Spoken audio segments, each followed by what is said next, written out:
Bueno, ahí ya estamos al aire. Hola, ¿qué tal? ¿Cómo les va? Buenas noches a todos los televidentes. ¿Cómo les ha ido? ¿Cómo van? Hoy es lunes 13 de julio del 2020 y vamos a encargarnos hoy con un tema pues supremamente importante y es el tema de la salud. Hoy estamos con un médico internista.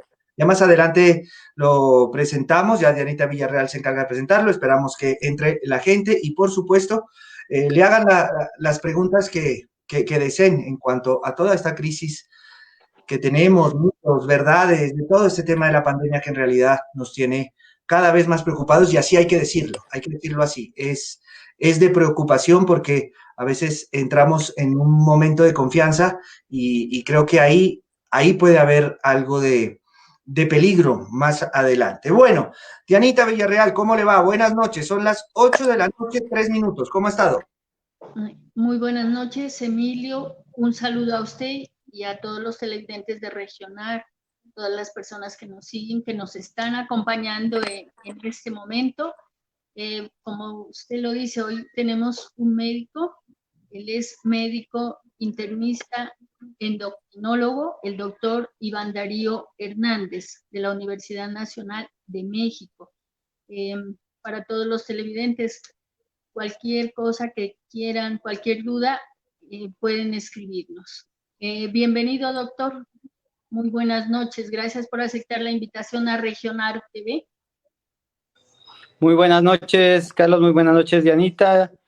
Saludando a la audiencia de Regional y no, con mucho gusto por cualquier medio de educación o que se toque este tema es muy importante para de alguna forma reforzar todo lo que tenemos que estar muy bien implementado en cuanto a los cuidados para prevenir, ¿no?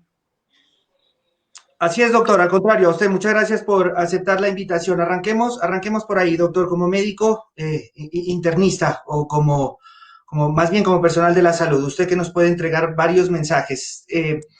¿Usted siente esa sensación de confianza en la gente? Le hablo, por ejemplo, en Pasto. Superamos el 80% ya la crisis hospitalaria, ya hay ese problema. Es muy interesante, así suena repetitivo, todos los mensajes que usted nos pueda brindar.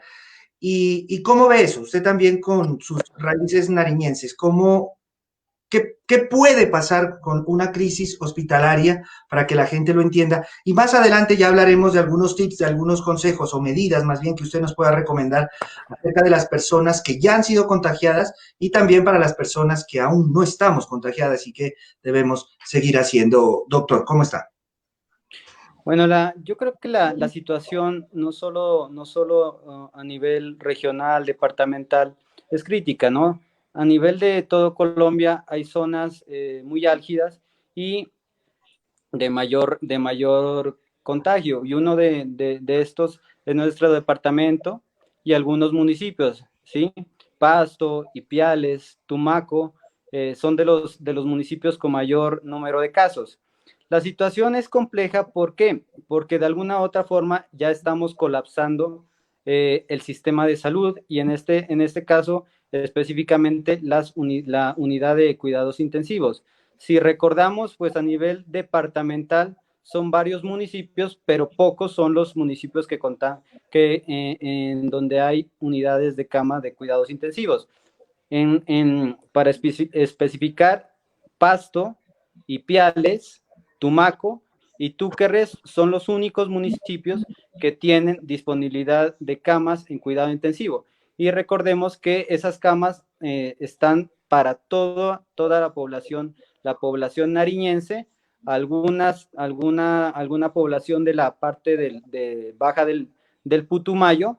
Entonces, lo que queremos es que no se colapsen esas unidades de cuidados intensivos, ¿no? Entonces, la situación es compleja porque si tenemos mayor número de pacientes contagiados, pues podremos tener mayor número de pacientes con complicaciones graves, ¿no? Hay que recordar, y eso es muy importante, que digamos entre el 80 y 85% de los pacientes van a tener síntomas leves o incluso no van a tener síntomas y son los famosos pacientes asintomáticos.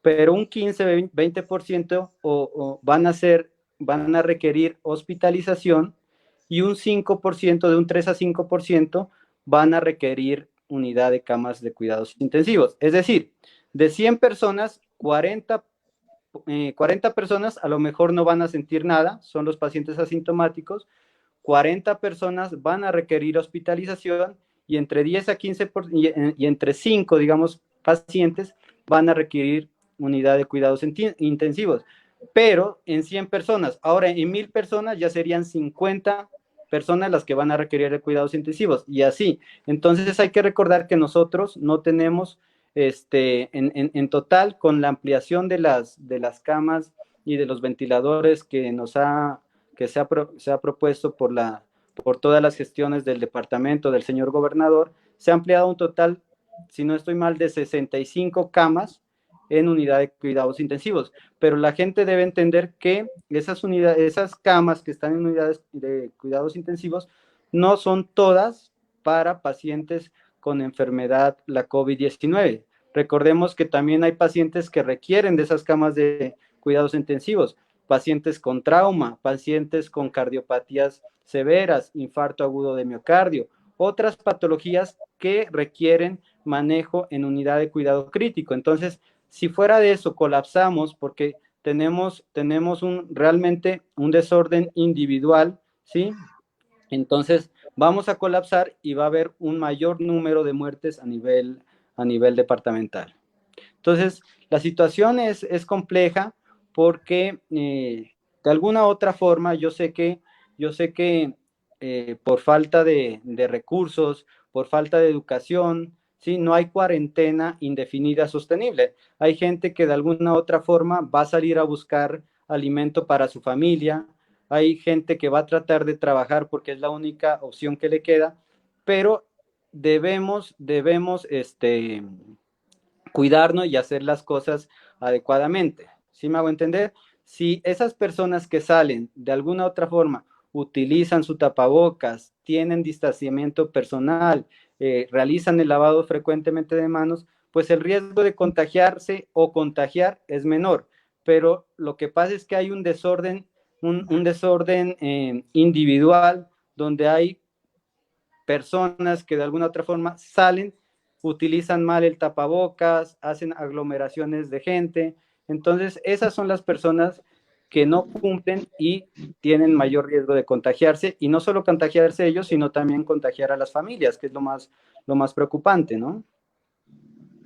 Doctor Iván Darío, ¿por qué debemos cuidar y son de mayor riesgo los pacientes que tienen diabetes, presión alta y sus problemas respiratorios normales?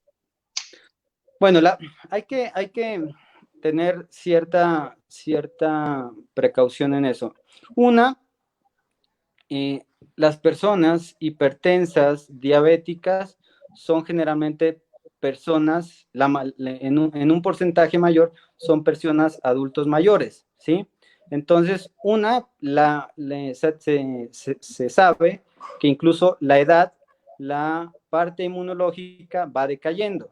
Sin embargo, hay enfermedades per se, por ejemplo, la diabetes, en donde el sistema inmunológico es deficiente. ¿Qué quiere decir eso? Hay un sistema inmunológico innato, es decir, donde prácticamente ante un virus el cuerpo lo que hace como fisiológicamente es combatir ese virus, ¿sí?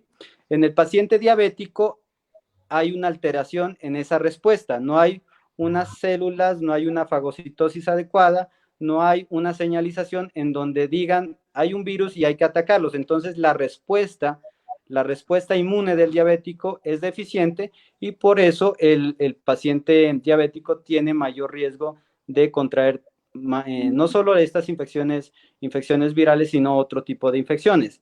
Ahora, al ser una población adultos mayores, diabéticos o hipertensos, en la mayoría de series a nivel mundial son las poblaciones más vulnerables y que realmente son los pacientes que de alguna otra forma tienen mayor severidad y pueden fallecer.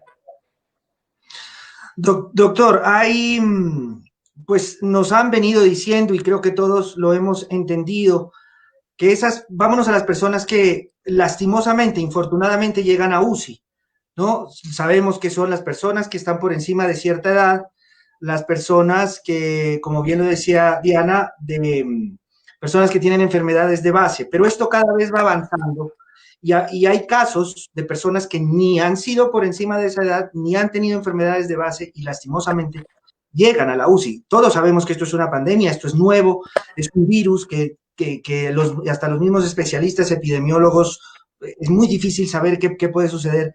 Ustedes en el campo de la salud ya se acercan de pronto a otros ítems, a otras personas que deban cuidarse porque también están metidas en el conjunto de que puedan llegar a UCI.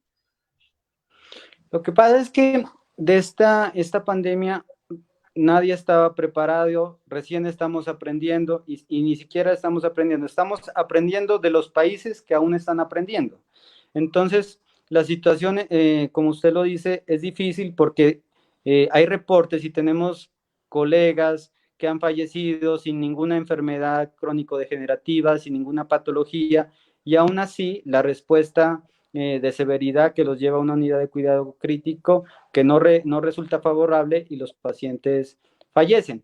Hay muchas, digámoslo así, especulaciones, se habla de mayor cantidad de carga viral, sin embargo, pues en el grupo lo que tenemos que tener presente es que en la mayoría de estudios la población más vulnerable son los inmunocomprometidos, es decir, que tengan enfermedades que los condiciona a tener un sistema de defensa menor y los pacientes mayores de 65 años. Entonces, sin embargo, hay que tener presente que en este momento nosotros como personas tenemos esa cultura de ser, digámoslo así, afectivos, de abrazarnos, de estar con nuestros hijos, de besarnos, todo ese tipo, pero en este momento todos somos potencialmente sospechosos. Entonces, digámoslo, esas características debemos suspenderlas. No es el momento de ir a visitar a la abuela y abrazarla, no es el momento de hacer reuniones de cumpleaños, no es el momento de estar, no sé, haciendo, aunque sea fiestas familiares, ¿sí?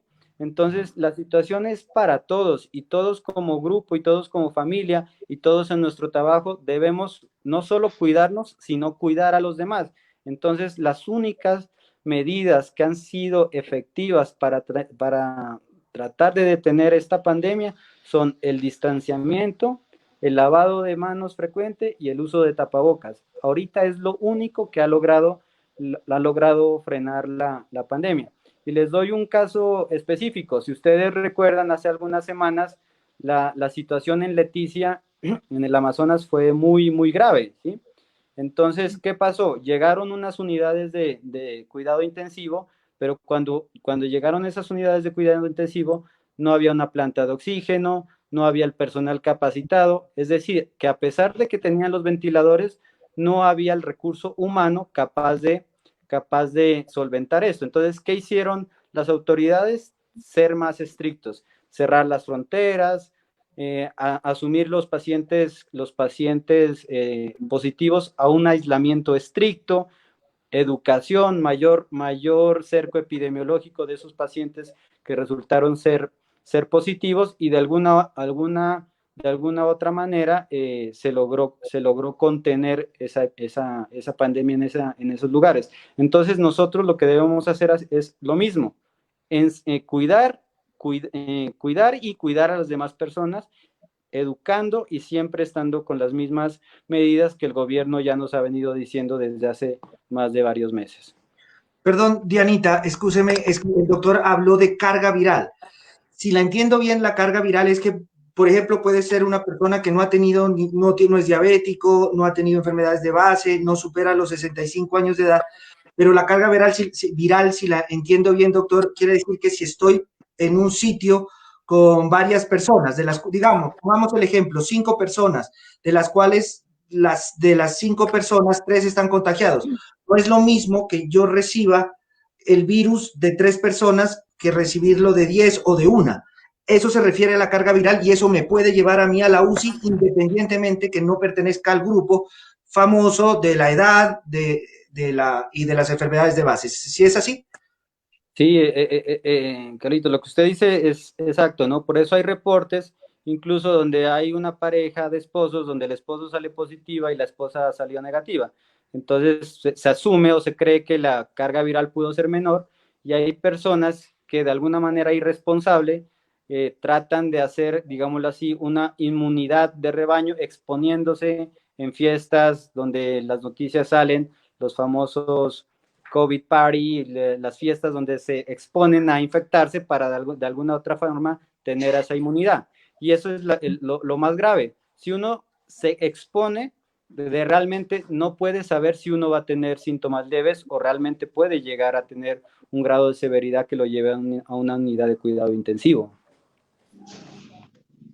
Doctor Iván Darío, por ejemplo, en el caso de mi hijo, prácticamente, él llegó de Medellín.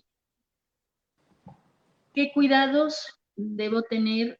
Pues aparte de que lo tengo en cuarentena, o sea, los 15 días, todo esa parte, algo adicional, o tengo que hacer el tamizaje o la prueba rápida.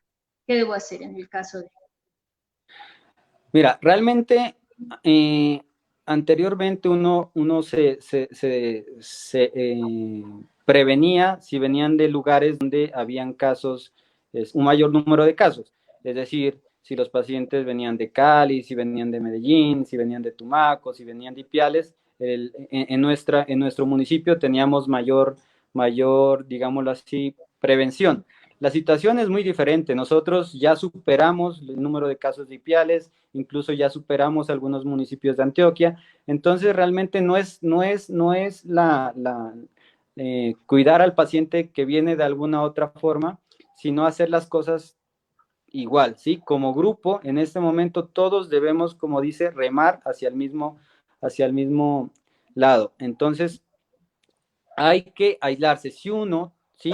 Estamos en una pandemia de enfermedad, la COVID-19, o una pandemia por un virus que es el coronavirus, ¿sí? Entonces, si tenemos síntomas, pues debemos sospechar de esa enfermedad inicialmente. Ahora, lo que hay que tener presente, y es un llamado a la gente, es que aún, a pesar de que estamos en una pandemia, también hay neumonías por bacterias, hay otras enfermedades pulmonares, están los pacientes con enfermedad pulmonar obstructiva crónica que se descompensan, ¿sí? Entonces, esas enfermedades, digámoslo de alguna otra forma, no se han ido de cuarentena. Entonces, lo ideal es tratar de asistir a un centro de salud de manera oportuna, ¿sí?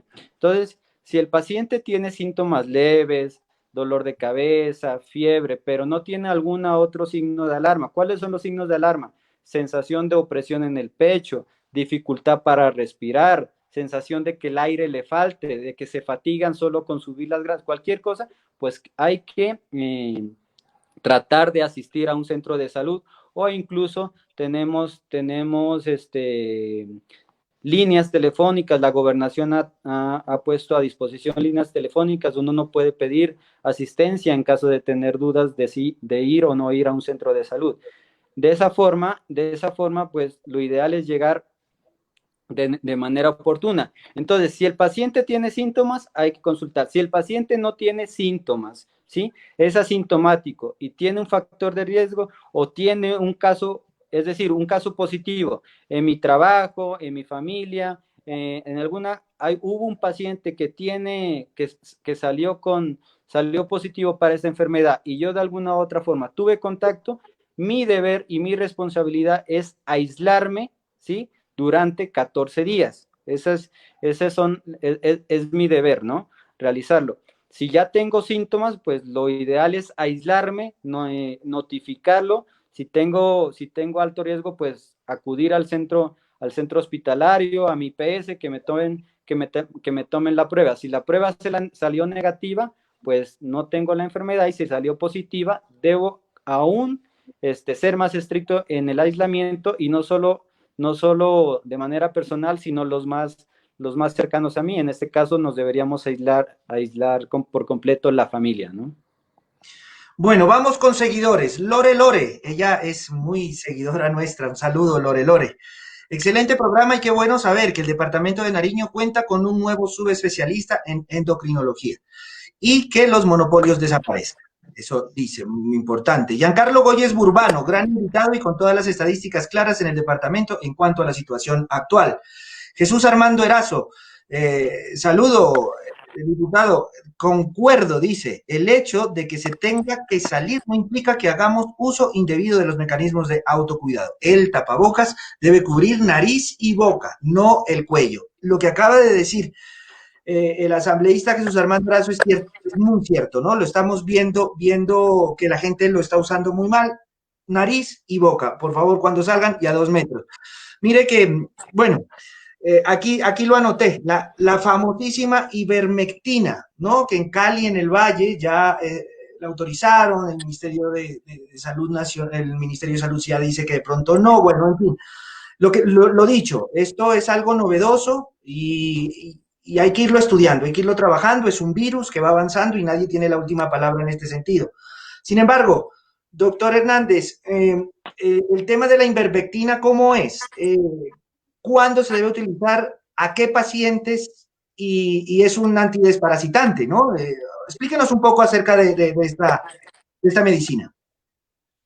Mira, realmente la ivermectina está aprobado por la FDA y en nuestro país como un antiparasitario, ¿sí? Lo que pasa es que la ivermectina como mecanismo de acción antiviral no solo se ha probado en esta infección, sino en otros virus, en cuanto a virus con dengue, con VIH, con el mismo SARS-CoV que ocurrió la pandemia en el 2002.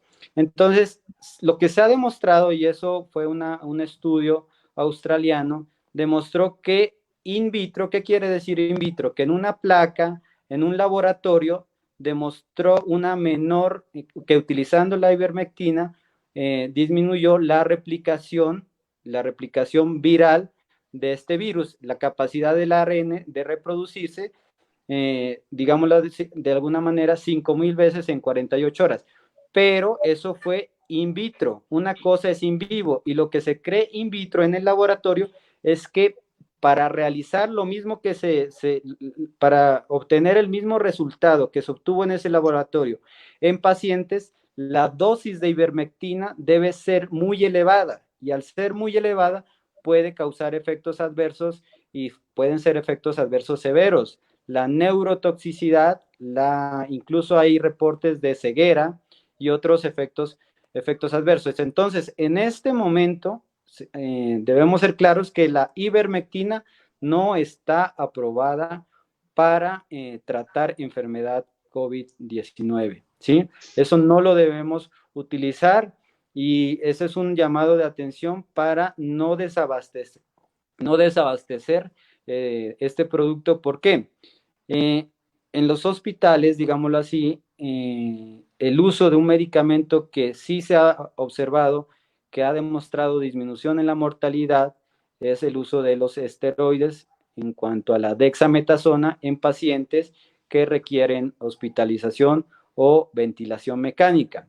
Sin embargo, cuando esos pacientes utilizan ese medicamento llamado dexametasona, pueden inmunosuprimirse, ¿sí? Las defensas bajan y pueden activarse unos parásitos específicamente llamados estrongiloides, y para esos parásitos la ivermectina sí funcionaría. Entonces, si desabastecemos el medicamento cuando realmente es necesario, vamos a fracasar.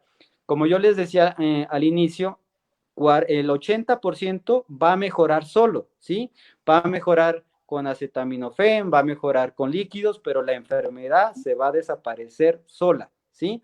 Entonces, si nosotros utilizamos los famosos combos y a veces le duele a uno que hasta los mismos colegas recomienden este tipo de actividades, pues realmente lo que hacen es y eso es peligroso, pueden disminuir los síntomas y de alguna manera inactivar la severidad. Entonces, si yo tengo fiebre y tomo acetaminofén, se me va a quitar la fiebre, ¿sí? Pero si yo tengo una dificultad respiratoria y empiezo a aplicarme medicamentos y empiezo, a lo mejor se me quita al instante, pero estoy enmascarando la enfermedad y estoy enmascarando la severidad.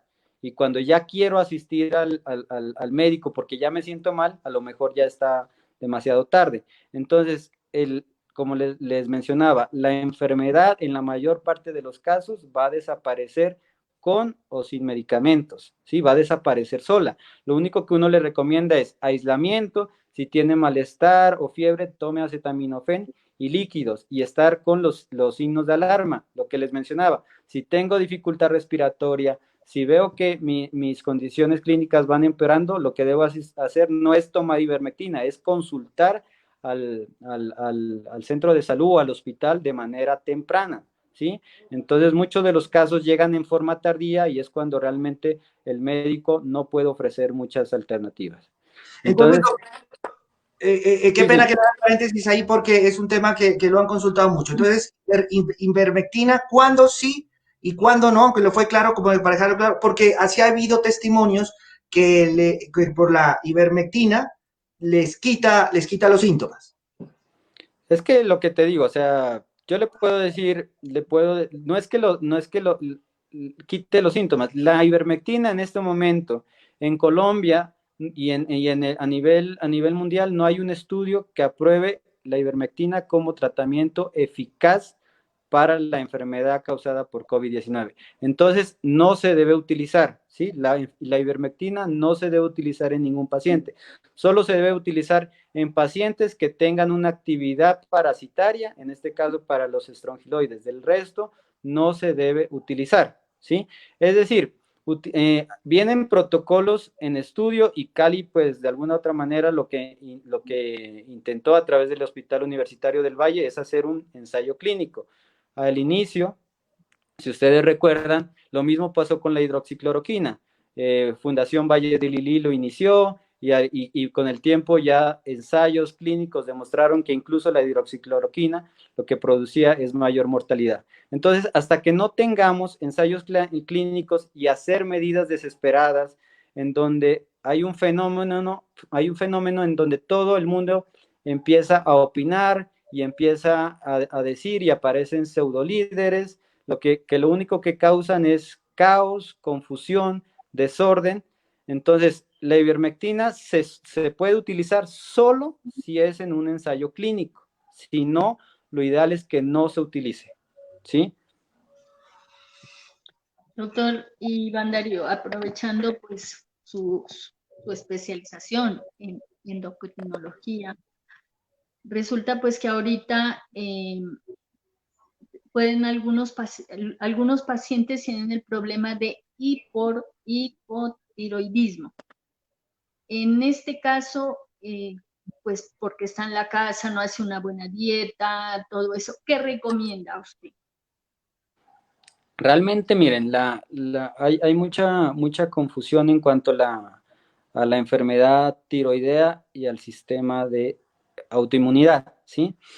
Cuando hablamos de enfermedad tiroidea, nos podemos relacionar a dos tipos de enfermedades, el hipotiroidismo y el hipertiroidismo, ¿sí? El hipotiroidismo, la causa más frecuente a nivel mundial se llama una tiroiditis de Hashimoto y se cree que la etiología es autoinmune, ¿sí? Y en el hipertiroidismo se habla de una enfermedad de Graves, que es donde la glándula produce más hormona de la cuenta y tiene una etiología autoinmune. Sin embargo, hay que diferenciar que a pesar de que sean unas enfermedades autoinmunes, estas enfermedades no han demostrado que las defensas o el sistema de defensa del paciente se disminuya, por lo cual no se ha visto relacionado que la enfermedad, o sea, el virus puede producir una alteración tiroidea o que descompense de alguna otra forma o desencadene una enfermedad, este virus. Ahora, lo que sí está claro es que los pacientes con hipotiroidismo y enfermedad severa pueden a lo mejor requerir dosis más elevadas de levotiroxina, o los pacientes que estén con hipertiroidismo y presenten una infección pueden descompensarse. Entonces, la idea es tener una enfermedad tiroidea controlada, tomar sus medicamentos, asistir de manera oportuna a sus controles, estarse tomando los laboratorios como el médico los recomienda y no suspender el tratamiento. Eso es lo único que se ha demostrado. Pero estudios no han demostrado que el virus ocasione enfermedad tiroidea o que la enfermedad tiroidea ocasione disminución de su sistema de defensa y esto los lleve a un empeoramiento de la enfermedad, la COVID-19. Bueno, vamos con más seguidores, pues tienen algunas dudas muy, muy interesantes, pero antes de ir rápidamente con ellos, les recuerdo, la Universidad Uniminuto aquí en Pasto tiene abiertas sus inscripciones para que usted entre y se postule ahí, se inscriba para que pueda estudiar posgrado o pregrado el próximo semestre. Todo virtual, por supuesto, y ahí tienen unos beneficios, también unos programas de referido.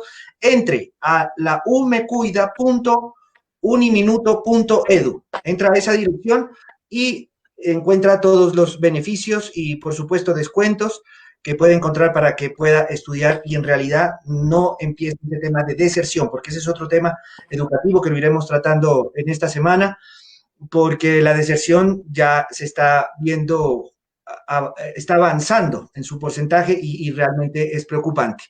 Bueno, entonces vamos con Nelly Granda, dice saludos. Lo mismo Luna González, dice, doctor Iván, quiero saber si existe alto riesgo de contagio durante la realización de actividad deportiva al aire libre. Gracias.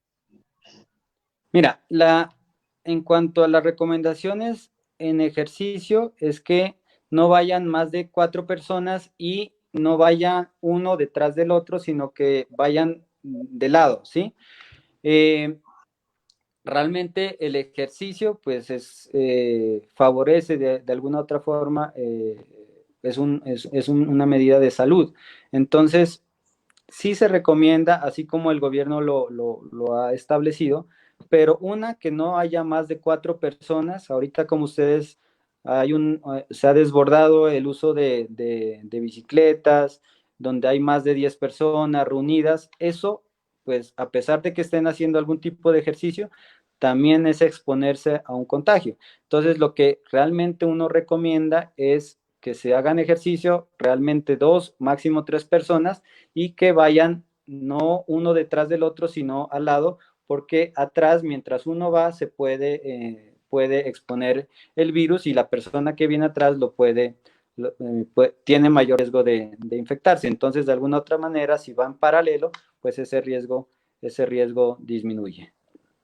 Margot Ágreda dice, excelente invitado. Giancarlo Goyes Burbano.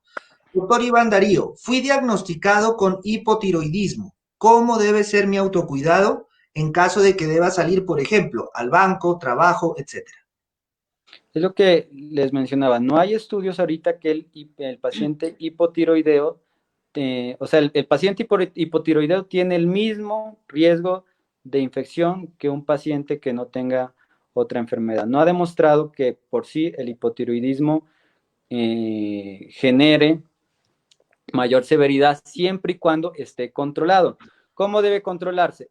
Acudiendo al médico, tomando el medicamento realmente todos los días. ¿Cómo lo debe tomar? Se recomienda 45 minutos a 1 hora antes del desayuno con un vaso de agua simple y tratar de no suspenderlo, ¿sí? Esas son las recomendaciones. Y lo mismo, el paciente diabético, el paciente hipertenso, el paciente con enfermedad hipotiroidea o el paciente que no tenga ninguna enfermedad, si acude a un banco, si acude a un supermercado, si acude a una zona de aglomeración, lo que debe hacer es lo mismo, utilizar el tapabocas, estar con su gel o con su alcohol más del 70%, lavarse frecuentemente las manos y estar distanciado por lo menos a 1,5 metros, 2 metros de distancia. Andrés Ortiz nos envía saludos. Marce Erazo. Ella nos cuenta, doctor Hernández, ¿alguna observación para personas con diabetes? ¿Existe correlación entre el virus y esa condición? Sí, la realidad es que la diabetes per se tiene un mecanismo, como lo había mencionado, un sistema de defensa alterado, ¿sí? Entonces no responden de la misma manera y por esta situación tienen mayor riesgo de severidad. Las recomendaciones son iguales. Estar cuidándose en cuanto a la alimentación, ¿sí? Se ha hablado de que de alguna u otra forma esta cuarentena ha generado trastornos de ansiedad, ¿sí? Las personas, por, por lo que escuchan en las noticias, por lo que leen, por todo, pues en donde más, donde las personas diabéticas, digámoslo así, donde leen, pues es el mayor número de muertes son en ese grupo en especial. Entonces, de alguna u otra forma genera ansiedad, genera preocupación. La ansiedad, de alguna u otra forma, los lleva a consumir alimentos, ¿sí? A tener un desorden metabólico, un desorden alimenticio y empiezan a tener descontrol de su enfermedad. ¿Cuáles son las recomendaciones? No suspender el tratamiento, ¿sí? Las personas que son usuarios de insulina, estarse monitorizando de alguna u otra forma más número de veces, si están trabajando en la casa, aislarse de zonas que nos puedan generar ansiedad, o es decir, aislarse puede ser de la cocina o de donde hay alimentos, y si tratamos o nos da hambre, pues no consumir alimentos ricos en carga de glucosa, es decir, no comer pan, no comer galletas, no comer de estos empaquetados, ¿sí? Si nosotros a esa persona diabética como tal tiene alguna ansiedad de comer, lo que se recomienda son frutos secos, maní, almendras, una fruta, ¿sí? Y estarse monitorizando. Lo más importante en los pacientes usuarios de insulina es estarse monitorizando, aplicándose la insulina, no suspender el tratamiento. Los usuarios que no tienen insulina es lo mismo.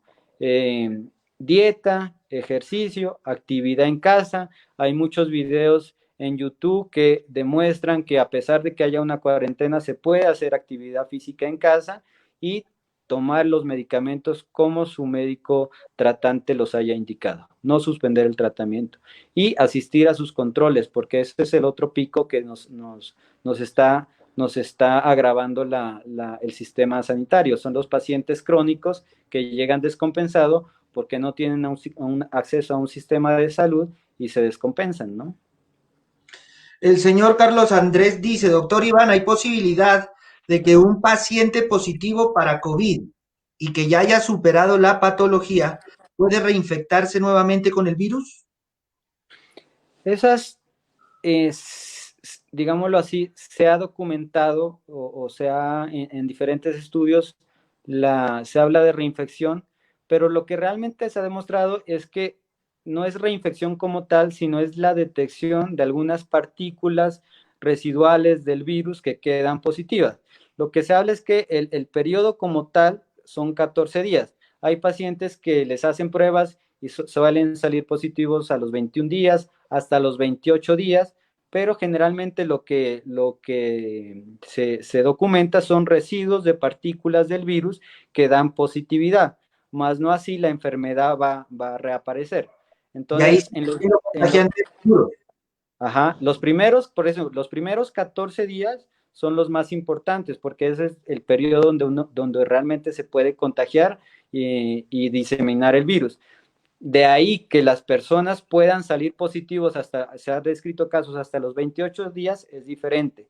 Y se habla de una inmunidad, ¿sí? Cuando realmente yo ya tuve el virus y me sale de algo que se llama los anticuerpos o las inmunoglobulinas, las IgG, se habla que puede ser un promedio de inmunidad de tres a 4 meses, ¿no? De ahí, después de ese tiempo, la inmunidad disminuye y es como otras infecciones virales, por ejemplo, la influenza, que cada año, por ejemplo, las personas con riesgo deben estar vacunándose cada año para reforzar esta inmunidad.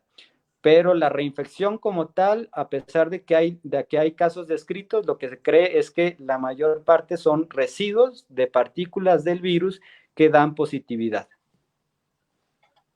Con los pacientes que tienen obesidad. La obesidad es un factor de riesgo para severidad, ¿sí?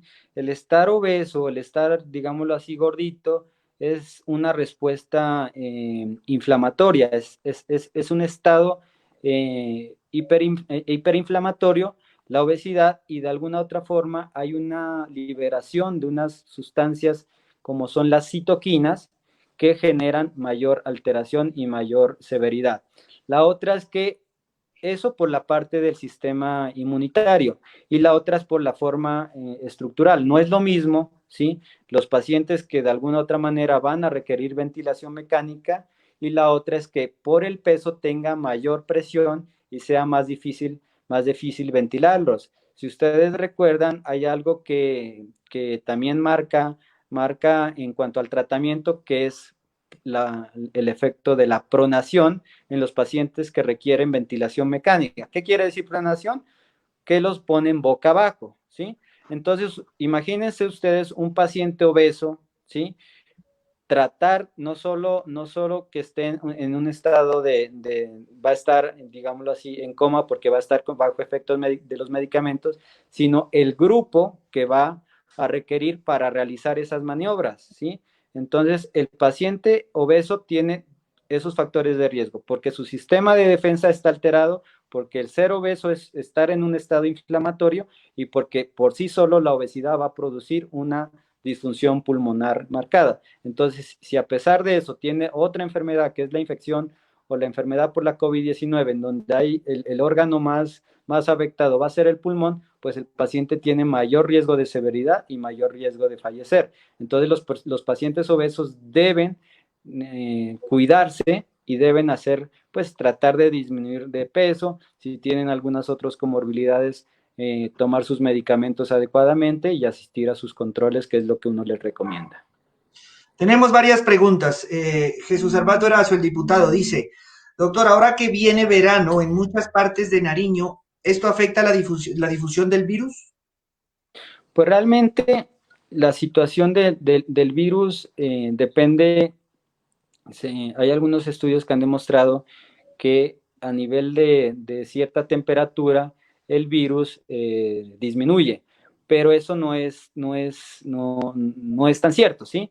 Por ejemplo, tenemos la situación de Cartagena y Barranquilla, donde realmente el calor es mayor y aún así el número de contagios ha sido grande y el número de personas con mayor mortalidad pues también ha sido aumentado. Entonces, eso del clima de alguna otra forma no influye si nosotros no hacemos una responsabilidad individual. Es decir, si nosotros estemos en el frío o estemos en el calor y no tenemos una responsabilidad individual, va a haber el mayor riesgo de contagio. Cristel Natalia Santa Cruz Andrade, qué bonito nombre, Cristel, mire, con TH. Dice: doctor Iván, ¿el lupus se considera una condición de riesgo para COVID-19? Las enfermedades inmunosupresoras, en este caso el lupus eritematoso sistémico, sí se considera un paciente vulnerable. El lupus eritematoso sistémico es una enfermedad autoinmune donde hay una afección sistémica y esto va a generar que de alguna u otra manera, por la enfermedad y por los medicamentos que estos pacientes se encuentran administrando, su sistema de defensa sea menor, ¿sí? Muchos de estos pacientes utilizan esteroides. Los esteroides de alguna u otra manera tienen un efecto antiinflamatorio, pero también producen un efecto inmunosupresor. Entonces, los sistemas de defensa están disminuidos y estos pacientes tienen mayor riesgo de infección por esta enfermedad. Entonces, todas las patologías, lupus eritematoso sistémico, artritis reumatoide, esclerosis sistémica o pacientes que sean usuarios de medicamentos como esteroides, tienen factor de riesgo y son pacientes vulnerables. Perfecto. Gilberto Betancur, nuestro congresista, nuestro representante, nos está mirando y dice: muy buen invitado, Gracias por los conceptos claros y precisos. Tengo también una pregunta. ¿Las pruebas rápidas qué concepto le merecen? Las pruebas rápidas sí se deben magnificar, sí se deben realizar, pero la situación debe ser, hacer las pruebas no significa, o sea, si un paciente sale con una prueba rápida positiva y está asintomático, se debe corroborar con una prueba confirmatoria, que en este caso es la PCR-RT, ¿sí? Que es el hisopado nasofaríngeo. Pero si un paciente está asintomático y sale con una prueba rápida positiva, lo que debe hacer es un aislamiento estricto y responsable, ¿sí? Entonces, nosotros de alguna manera se debe magnificar las pruebas de tamizaje con pruebas rápidas, ojalá sean las americanas y no las chinas, ya que se ha documentado que las pruebas americanas tienen mayor sensibilidad y especificidad.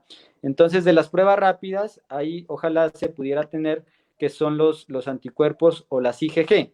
El hecho de que un paciente tenga este tipo de anticuerpos o IgG significa que ya tuvieron el virus y que de alguna otra manera esos pacientes ya no pueden contagiar y esos pacientes pueden salir a realizar sus actividades laborales. Pero en este momento las pruebas rápidas lo único que pueden orientarnos es que el paciente puede tener una infección y si ese es el caso y está asintomático, se debe realizar una prueba confirmatoria y si no está y tiene caso sospechoso o tiene contacto con el paciente, debe aislarse de una forma responsable y estricta. Muy bien, Natalia Medina dice, felicitaciones, doctor Iván, excelente profesional. Josefina Chamorro, excelente profesional. Sofía Díaz dice, doctor Iván, ¿cómo influye el COVID a los pacientes con hipotiroidismo? Esto ya lo habíamos mencionado. Te recomendamos, Sofía, que ahora que termine el video en vivo, queda grabado porque hay un tema muy interesante. Pero digámosle algo, doctor, así rápidamente como para no repetir, pero sí que escuche cómo influye el COVID en los pacientes con hipotiroidismo. Si el hipotiroidismo está controlado, no influye. Si el hipotiroidismo está descontrolado, un paciente con hipotiroidismo descontrolado puede tener un riesgo de una disfunción pulmonar y algo que es hipoxia. La hipoxia, pues, es la disminución del oxígeno a nivel de la sangre. Entonces, si tenemos un paciente con un hipotiroidismo descontrolado, pues lo ideal es que acuda de manera oportuna, ya sea al médico endocrinólogo, que en este caso pues es la especialidad que trata este tipo de pacientes, para que sea adecuadamente, se reajuste su dosis, se vea por qué no está controlado y llegue a un control adecuado.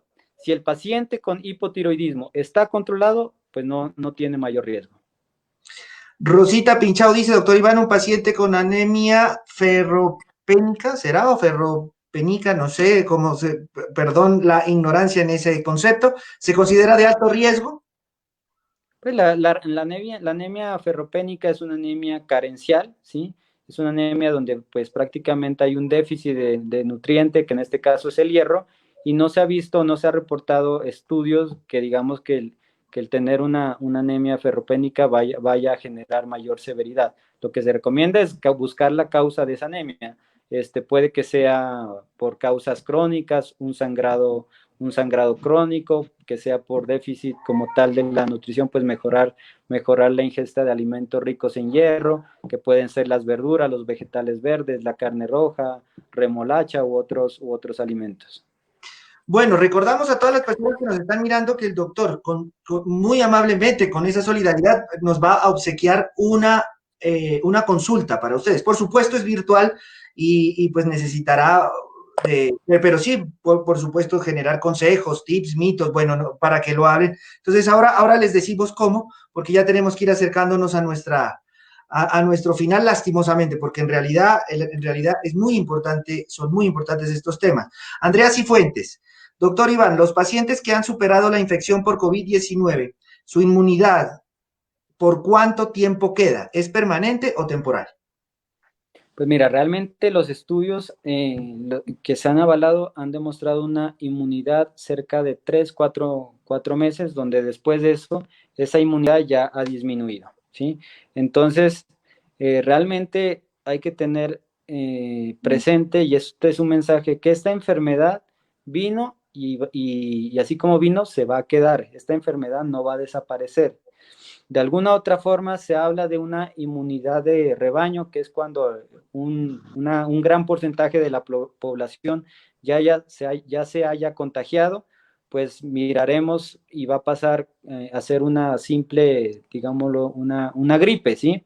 Pero hasta que no tengamos eso y hasta que no tengamos una vacuna, y hablamos de que la vacuna no es a corto plazo, es a mediano plazo, pues realmente la inmunidad no va a ser eficaz. Entonces, si el paciente se curó, lo que los estudios han demostrado es que tiene un promedio de 3, 4 meses donde esa inmunidad empieza a descender. Y cuando ya tengamos la vacuna, pues ya iremos aprendiendo si nos tocará hacer como en otras patologías como la influenza, que hay que aplicar la vacuna cada año para reforzar ese estado inmunológico. Luisa Erazo, doctor Iván, una persona que tenga positivo para COVID, ¿cómo afrontarlo psicológicamente y no caer en el nerviosismo durante los 14 días críticos? Entonces, lo que les mencionaba al inicio, o sea, las personas, el mayor porcentaje de personas se va a curar, ¿sí? Se va a curar y se va a curar, digámoslo de alguna forma, se va a curar solo, ¿sí? Incluso 40% de las personas no van a sentir ningún síntoma, ¿sí? Entonces, hay que asumirlo, hay que estar orientado, no buscar, digámoslo, las famosas noticias falsas o los fake news, que lo único que causan es desorden, caos, inestabilidad, y asesorarnos del personal adecuado. ¿Cuál es el personal adecuado? Es el personal sanitario, es el médico. Incluso se ha brindado por parte de la gobernación, hay un número como tal y hay una opción que le brindan una ayuda psicológica, ¿no? Porque de alguna otra forma eso impacta no solo en el paciente, en los familiares, sino hemos observado cómo hay una discriminación por parte de los vecinos o por parte de otras personas. Entonces, a esas personas, mi mensaje es que si salen positivas, estén con los signos de alarma que hemos mencionado, estén con un aislamiento estricto, responsable, y si ven que su estado de ansiedad, nerviosismo, los está perjudicando, hay apoyo psicológico a través de teléfono, y una es la que nos brinda el departamento a través del Instituto Departamental de Salud. Además que si se angustia mucho, baja defensas, y eso no necesita, por supuesto, el virus, a personas que bajen las defensas, lo ataca más. Siga, Dianita, ahora sí, ya nuestros televidentes le permitieron hablar un poquito. Doctor Iván, con respecto a las madres embarazadas, ¿qué le queda o qué secuela le queda al bebé cuando les ha dado COVID, pues, como le digo, a la persona que está en embarazo? Pues realmente las pacientes embarazadas no se ha visto que haya una relación directa, a pesar de que se ha descrito presencia de virus en algunas placentas, no se ha descrito que haya una infección directa, es decir, que de la madre se pase al feto o al recién nacido a través de estos mecanismos, ¿no? Entonces, las medidas de los signos de alarma son iguales, ¿no? La paciente que se encuentra en estado de embarazo, en donde empiece con síntomas respiratorios, dificultad para respirar, hay que acudir al centro hospitalario. Las pacientes embarazadas que de alguna manera tengan otros signos, como que el bebé deja de moverse, dolor bajito, mayor contracción, sangrado, hinchazón, dolor de cabeza, todos esos signos de alarma son los mismos, pero no se ha descrito ya me tocaría especificarlo bien, pero hasta lo que tengo entendido es que no hay descrito el paso del virus de la madre, si está infectada, al recién nacido. Bueno, entonces vamos ¿cómo se podría decir? A sortear. Vamos al curso, pero más que eso es una ayuda que muy amablemente el doctor Iván Darío les ofrece a todos los televidentes, nos ofrece a todos esta posibilidad de entender un poco mejor, en algunos casos tranquilizarnos, en otros casos evitar un poco esa ignorancia, si así me permite el término, que así nos ha llevado este virus y que nos hemos contagiado, que esa es la verdad. Aquí hay que hablar de todo precisamente para evitar eso, el contagio, porque esto es real. Entonces, mientras la piensa, doctor, hay una participante, María Isabel Toro, mi prima, un gran abrazo, dice, ¿qué diferencia hay entre hipo no me la voy a aprender y he hablado tanto de eso. Hipertiroidismo, gracias. Entonces, mira, el hipotiroidismo es cuando la glándula deja de funcionar y deja de producir una hormona que en este caso se llama tiroxina, ¿sí? Entonces, al dejar de producir esa hormona, digámoslo, hay un desorden hormonal a nivel sistémico en donde puede causar cierto tipo de síntomas, caída de cabello, cansancio, fatiga, resequedad de la piel, puede de alguna manera favorecer el incremento de peso, ¿sí? Entonces, cuando esa glándula deja de funcionar y se corrobora el hipotiroidismo, lo que hay que hacer es suplementar o dar esa hormona que ya no se está produciendo de una manera sintética a través de un medicamento conocido que se llama levotiroxina, que es la misma hormona que la glándula produce, pero que se ha diseñado de manera sintética. Eso es el hipotiroidismo, o sea, la glándula deja de funcionar. Lo contrario es el hipertiroidismo, cuando la glándula produce mucha hormona. Entonces, al producir mucha hormona, hay ciertos receptores en otros órganos, como el corazón, como el hueso, que va a producir síntomas como taquicardia, palpitaciones. A nivel de los ojos hay receptores y pueden hacer un efecto como que si se les brotara, o llamado médicamente exoftalmos, y a nivel del hueso puede generar alteración en la densidad de mineral ósea, que puede causar a futuro osteoporosis, y lo más peligroso es que en el corazón puede producir arritmias que pueden causar ciertas complicaciones.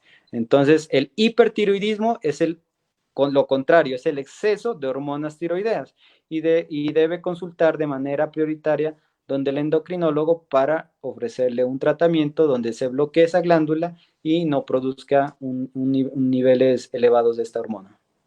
Bueno, dos últimos y nos vamos ya a ver quién gana la consulta con el doctor Iván Darío. Dice, Ena Lucía Erazo Rosero. Ena Lucía está mirando con atención las explicaciones y recomendaciones. Bueno, muy bien, Ena Lucía. Carlos Andrés, doctor Iván, ¿es cierto que por el alto porcentaje de contagio que ha tenido el virus ya ha disminuido la virulencia? Es decir, cada vez es menos agresivo. La verdad, no. Tenemos que, eso se ha tocado en algunos sitios o en algunas áreas demográficas. Sin embargo, específicamente en nuestra región o en nuestro país, por gente científica, en este caso epidemiólogos o médicos reconocidos, como el doctor Diego Regionelli, que es neurólogo y epidemiólogo de la Universidad Javeriana.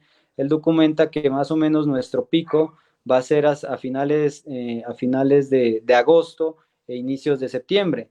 Entonces, aún no hemos llegado al pico máximo, y el pico lo que hace referencia es al nivel máximo de pacientes contagiados en una unidad de tiempo, es decir, el número de pacientes positivos cada día. Entonces, si aún no hemos llegado a eso, decir que el virus ha perdido virulencia y por eso los contagios van a ser menores, no, ¿sí? Incluso nosotros vemos que hasta el momento cada día van aumentando, ¿no? Así es, así es. Bueno, entonces, hagamos, doctor, una pregunta, y la primera persona en el chat, como bien lo han estado haciendo, la primera persona que la conteste de forma correcta, por supuesto, y la primera persona que salga ahí y sea acertada su respuesta, el doctor, que muy amablemente ha obsequiado una consulta virtual con él para que hable. Entonces, doctor Iván Darío, no sé si tiene la la pregunta, a ver. Pues ¿Cuándo? ojalá no sea difícil, pero yo cuando estábamos hablando... Hemos hablado en el programa. Cuando estábamos hablando de ivermectina, mencioné que sí hay un medicamento que sí ha demostrado la disminución de mortalidad en pacientes con enfermedad, digámoslo, severa. ¿Cuál es ese medicamento? Bueno, ahí está la pregunta. Está compleja, pero esperemos a ver para que la conteste. Entonces la repetimos, el doctor, sí, cuando estábamos hablando de la ivermectina, él habló de un medicamento que decía que sí, pues que se lo recomienda. Entonces, ¿cuál es el nombre de esa? Carolina Robles Rodríguez dice, doctor Iván, muchas gracias por brindar este espacio y compartirnos tus conocimientos. Dios lo bendiga. Bueno, ahí está. Entonces esperemos si tenemos la respuesta. Giancarlo Gómez Burbano dice, dexametasona. Sí, esa es la respuesta. El único medicamento que ha demostrado, y no es para uso masivo, que eso quede claro, ¿no? No es para que nosotros aquí acabe esto y salgamos corriendo a comprar dexametasona, no. Es para los pacientes que requieran ventilación mecánica, ha demostrado disminuir la mortalidad. Es el único medicamento. No hay otro medicamento en este momento que haya demostrado esto. Hay otros medicamentos como el Remdesivir, que es un medicamento que disminuye la replicación del virus, pero ni siquiera lo disponemos está disponible en Colombia, y pues ese es un medicamento que está aprobado por la FDA a nivel de Estados Unidos, pero aquí en Colombia no lo disponemos. Entonces, como mensaje, ivermectina no la debemos utilizar de manera masiva, y la dexametasona solo en el medio hospitalario y en pacientes que van a requerir ventilación mecánica. ¿Qué quiere decir eso? El apoyo de un respirador. Bueno, Giancarlo Gómez Burbano, entonces respondió bien, pero mire que de ahí dice Joana Escobar dexametasona, de ahí María Isabel Toro dice dexametasona, contesta bien, y de ahí nos vuelve a escribir Giancarlo Gómez Burbano y dice cedo mi consulta.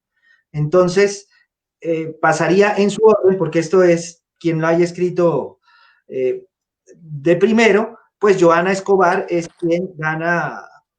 Es que no, esto parece un concurso, pero no es así, es realmente es algo muy bonito que hace mi doctor Iván Darío. Entonces, entonces queda Joana Escobar gana la consulta, que la podríamos hacer a través de la página del doctor, que por ahí en el chat está, Iván Darío, ahorita que nos la recuerde, está bien, doctor, que entre a su página, se vaya a los mensajes internos y le escriba.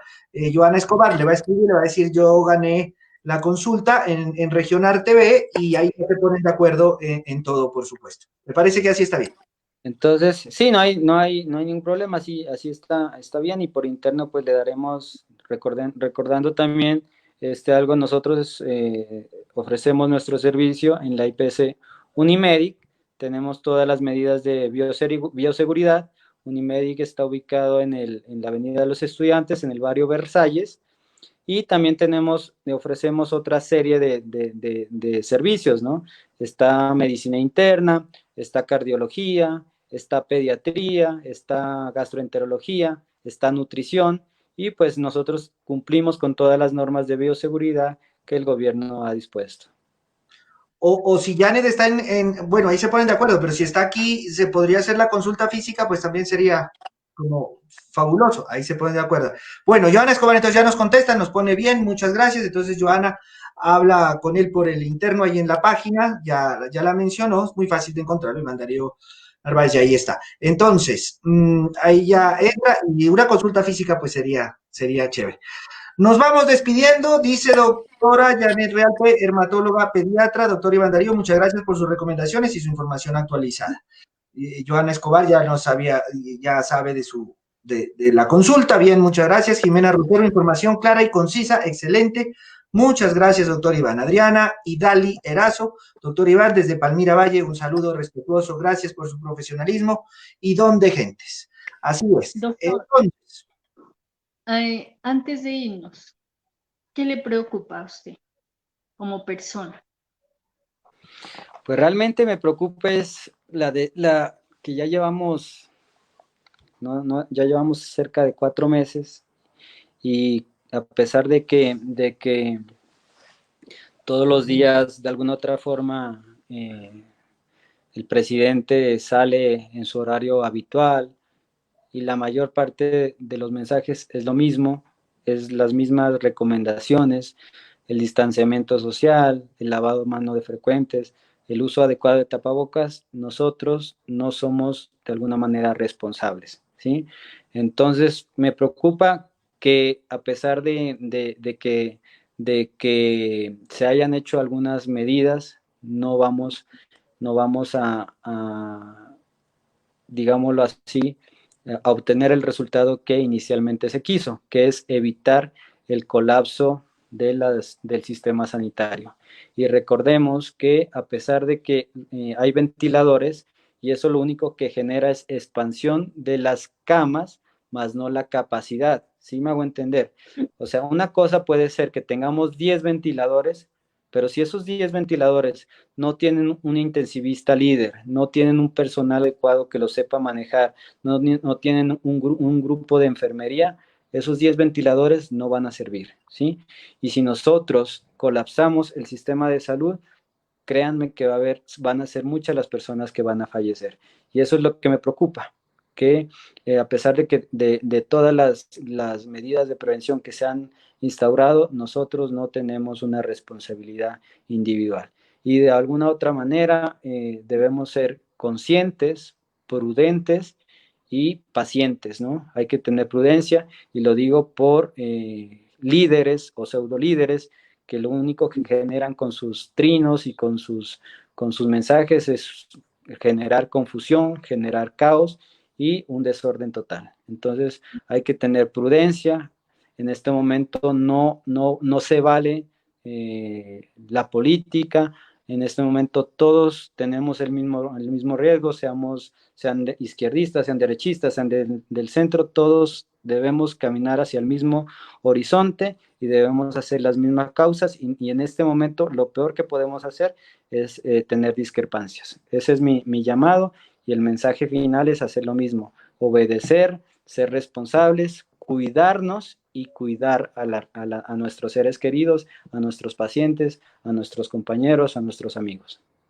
Clarísimo y muy congruente el mensaje. Ahí está muy bien, Dianita. Bueno, y antes de irnos, doctor, el tema de desinfección. ¿Usted cómo desinfecta en su casa? ¿Qué nos recomienda? A veces dicen que mezcle alcohol con este otro, con el Clorox, con tanta cosa. ¿Con qué desinfectamos ahora que los domicilios se han incrementado? Porque cada vez la invitación es de quedarnos más en casa. ¿Con qué está bien? Si tengo el dinero, si no lo tengo, qué es más económico y que sea efectivo, eficaz, por supuesto. Realmente lo que se ha demostrado es el lavado frecuente con jabón, puede ser, o el alcohol mayor del 65-70%. Eso es lo que se recomienda y cada vez que salgamos, cuando lleguemos, pues debemos retirarnos la ropa. Si tenemos contacto estrecho, por ejemplo, el personal de salud o si estamos trabajando en sitios de aglomeraciones, pues lo ideal es quitarnos la ropa, digamos, bañarnos, ¿sí? Y sean las veces que sea necesario. O sea, si yo, por ejemplo, como médico voy a exponerme a un hospital, llego a la casa, pues debo bañarme. Y si de ahí tengo que volver a otro hospital y cuando llegue, pues debo volver a bañarme. Y no utilizar, no utilizar las mascarillas, digámoslo así, por ejemplo, las N95, que son mascarillas especiales para el personal de salud. Yo he visto pacientes que de alguna manera el creer que tienen una N95 es que no les va a pasar nada, cuando realmente son N95 que ya no son funcionales, que están sucias, que las manipulas, que se están tocando, no sirve de nada. Los guantes son focos de reserva de este virus, ¿no? Entonces, si nosotros utilizamos los guantes, debemos saber que si nosotros no los usamos adecuadamente, nos podemos contagiar. ¿Por qué? Porque el guante lo que genera es un foco y si nos tocamos la cara, los ojos, nos podemos contagiar. Clarísimo, mi querida directora. Muchísimas gracias, doctor Iván, por habernos acompañado. Grandes mensajes, grandes enseñanzas, ¿no? Y ahí, como siempre, en Regionar TV tenemos esos invitados para todas las personas, o sea, tenemos variedad. Hoy tuvimos la grata estadía del doctor Iván Darío. Vendrán otros momentos que lo vamos a volver a invitar. Muchísimas gracias, doctora, a usted. No, a ustedes, mucho gusto y con gusto estaremos atentos a cualquier otra invitación. Bueno, doctor, salúdeme a toda la gente y que les vaya muy bien, que Dios nos bendiga a todos, por favor, cuidémonos, esto es real, no esperemos que llegue el virus a la familia para empezar a creer. Esto es de mucho cuidado.